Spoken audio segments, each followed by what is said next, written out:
Final topic anyway, and the Falcon, the Falcon and Winter Soldier. We wrapped up our review, episode 6, the finale, on Friday there, John. Thoroughly enjoyed it. We actually had a good conversation with the community about that on Friday as well. But this is all about a scene, an alternate scene. It wasn't the actors, it was the stunt doubles that were, what do you call it, a run through, you call it, or something like that, John? But this is the alternate Falcon and Winter Soldier Bucky nightmare sequence revealed. Now, we watched this, John, totally amazed. It was so frenetic, wasn't it? Nice photograph there as well. This pays back to what I think it was Mike says in the comments the other night when we were speaking about some issues with the reshoots. That's right, yeah. Conflicting with the actual original production. People were complaining about it or something. This is an example of it. Yeah, the actual production being affected and the scene not turning out quite as well as what this was stunt coordinator Dave McLaughlin shared a video that shows the original version of the scene that was meant to be shot in Puerto Rico.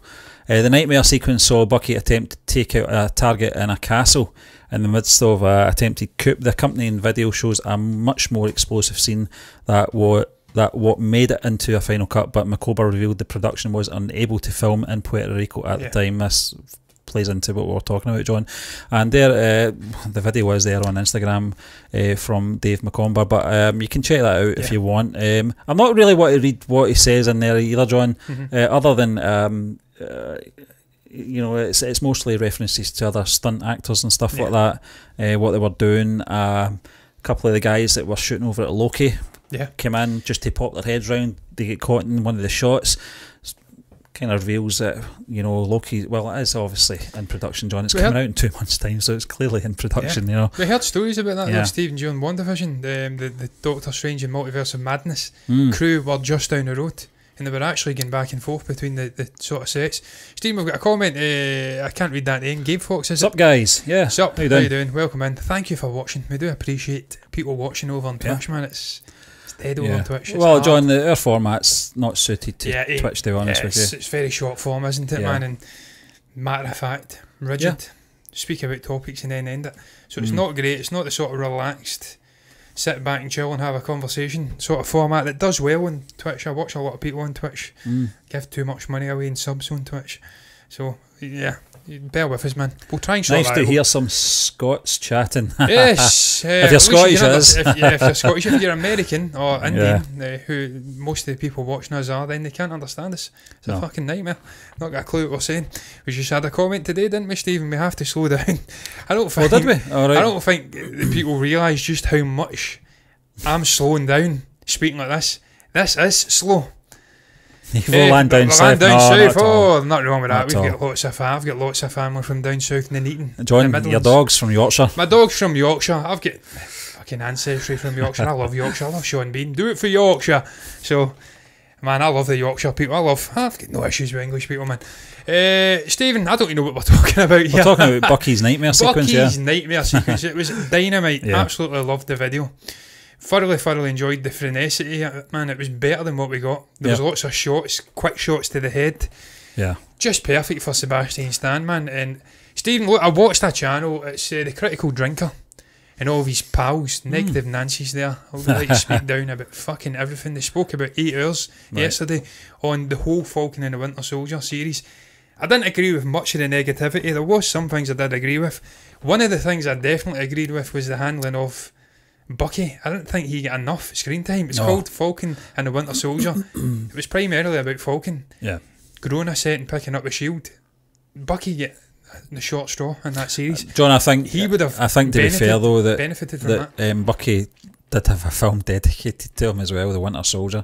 He did. Where we did get a lot of his backstory in that film, so I can understand it being very difficult to stretch out his sort of redemption over 6 episodes. But you're right, John.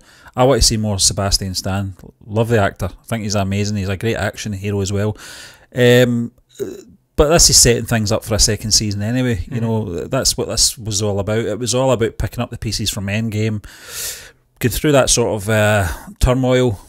Certainly for Sam, you know, picking up the shield, doesn't want the shield, doesn't want the burden, realises he's the best man for the job, and you know, he can really make his own Captain America, you know, something different. That's different something different something different from obviously Steve Rogers. Stephen, I agree with that comment. Yeah, I noticed that he was very clean in his fighting, even when he was getting back into the familiarity of the Winter Soldier with Zemo on Madripoor, when he says, act like you're the Winter Soldier. Oh, he was the ultimate assassin. He was battering hell out of them and very clean. You've seen it in the flashback, the sort of nightmare sequence. He's jumping off of staircases and fucking clean as hell, killing people. And then also when he's not, he's a little bit more rough around the edges. But look, man, I'm sure with the whole White Wolf thing, he'll get the combination of proper Bucky and the Winter Soldier. They'll sort of come together, and we'll see more of it. Stephen, you're right, man. Look, it was a first season, and it was about the legacy of the Shield. Sam's picked the Shield up. As it goes on, I hope it does multiple seasons, because I love these two guys together. Yeah, when fantastic. It goes on, I'm absolutely sure we'll see more of Bucky, man, and delve into this relationship.